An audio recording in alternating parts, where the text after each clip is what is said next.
Assalamualaikum, kembali lagi dengan saya Apriyani dari Prodi Pendidikan IPA Fakultas Keguruan dan Ilmu Pendidikan.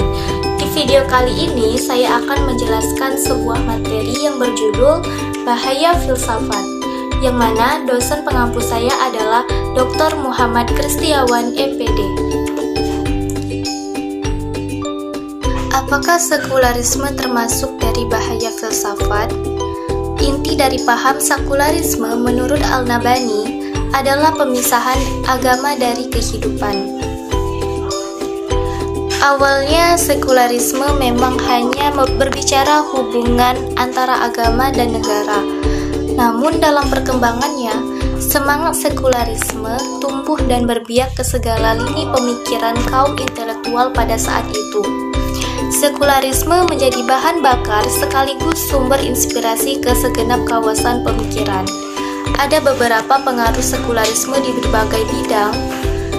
Yang pertama itu ada bidang akidah. Di bidang akidah, kaum intelektual barat ternyata ingin sepenuhnya membuang segala sesuatu yang berbau doktrin agama. Mereka sepenuhnya ingin mengembalikan segala sesuatunya kepada kekuatan akal manusia. Pengaruh sekularisme di bidang pengaturan kehidupan. Pengaruh dari sekularisme tidak hanya berhenti pada aspek yang paling mendasar, yaitu akidah tersebut, tetapi terus merambah pada aspek pengaturan kehidupan lainnya dalam rangka untuk menyelesaikan segenap persoalan kehidupan yang akan mereka hadapi. Sebagai contoh sederhana yang dapat dikemukakan penulis adalah misalnya di bidang pemerintahan. Dalam bidang pemerintahan yang dianggap sebagai pelopor pemikiran modern dalam bidang politik adalah Niccolo Machiavelli, yang menganggap bahwa nilai-nilai tertinggi adalah yang berhubungan dengan kehidupan dunia dan dipersempit menjadi nilai kemasyhuran, kemegahan, dan kekuasaan belaka. Agama hanya diperlukan sebagai alat kepatuhan, bukan karena nilai-nilai yang terkandung dalam agama itu sendiri. Lalu pengaruh sekularisme di bidang akademik. Di bidang akademik, kerangka keilmuan yang berkembang di barat itu mengacu sepenuhnya pada prinsip-prinsip sekularisme. Hal itu paling tidak dapat dilihat dari kategorisasi filsafat.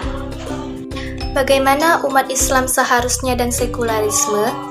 Jika objek penelitian agama dan keagamaan hanya memberikan porsi agama sebatas pada aspek budaya dan sosial, maka perangkat metodologi penelitiannya tidak berbeda dari perangkat metodologi penelitian sosial sebagaimana yang ada dalam epistemologi ilmu sosial dalam sistem pendidikan sekuler. Dengan demikian, ilmu yang dihasilkannya pun tidak jauh berbeda dengan ilmu sosial lainnya, kecuali sebatas objek penelitiannya saja yang berbeda, yaitu agama. Dengan demikian, semakin lengkaplah peran sekularisme untuk memasukkan peran agama dalam peti matinya.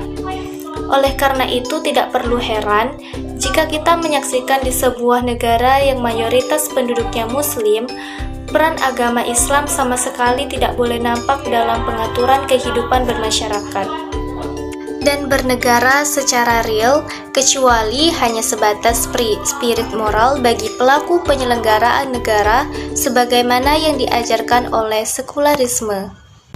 Terima kasih sudah menonton, semoga bermanfaat. Wassalamualaikum warahmatullahi wabarakatuh.